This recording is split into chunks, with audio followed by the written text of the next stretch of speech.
സംസ്ഥാനത്ത് ചൂട് വർദ്ധിക്കുന്ന സാഹചര്യത്തിൽ കേന്ദ്ര കാലാവസ്ഥാ വകുപ്പ് പ്രത്യേക മാർഗനിർദ്ദേശങ്ങൾ പുറപ്പെടുവിച്ചു. മിക്ക ജില്ലകളിലും താപനിലയിൽ വർധനവുണ്ടായിരിക്കുന്നതിനാൽ ജനങ്ങൾ ജാഗ്രത പാലിക്കണമെന്നും നിർദ്ദേശത്തിലുണ്ട്. സംസ്ഥാനത്ത് വേനൽച്ചൂട് കടുത്ത നിലയിലേക്ക് ഉയരുന്നതിനിടെ കേന്ദ്ര കാലാവസ്ഥാ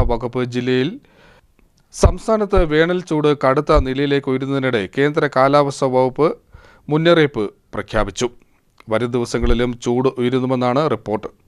ഏറ്റവും ഉയർന്ന താപനിലയായ 40 ഡിഗ്രി സെൽഷ്യസ് കഴിഞ്ഞ വെള്ളിയാഴ്ച പാലക്കാട് രേഖപ്പെടുത്തിയിരുന്നു.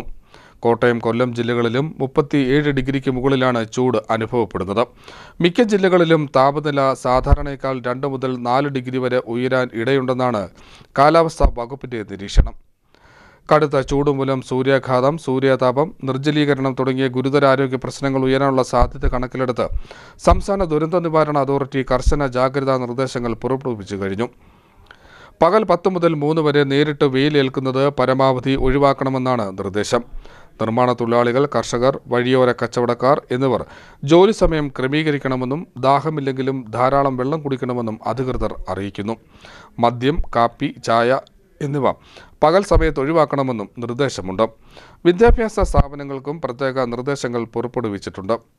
ഓൺലൈൻ ഭക്ഷണ വിതരണ തൊഴിലാളികൾ, മാധ്യമപ്രവർത്തകർ, പോലീസ് ഉദ്യോഗസ്ഥർ എന്നിവർ കുടകൾ ഉപയോഗിക്കുകയും നേരിട്ട് വെയിൽ ഏൽക്കാതിരിക്കാൻ ശ്രദ്ധിക്കുകയും വേണം.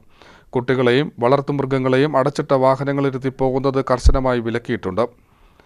ചൂട് കൂടുന്ന സാഹചര്യത്തിൽ തീപിടുത്തങ്ങളും കാട്ടുതീ പടരാനുള്ള സാധ്യത ഉയർന്നതിനാൽ മാർക്കറ്റുകൾ, മാലിന്യ നിക്ഷേപ കേന്ദ്രങ്ങൾ എന്നിവിടങ്ങളിൽ ഫയർ ഓഡിറ്റ് നടത്താനും സുരക്ഷാ മുൻകരുതലുകൾ സ്വീകരിക്കാനും നിർദ്ദേശം നൽകി കഴിഞ്ഞു. News desk.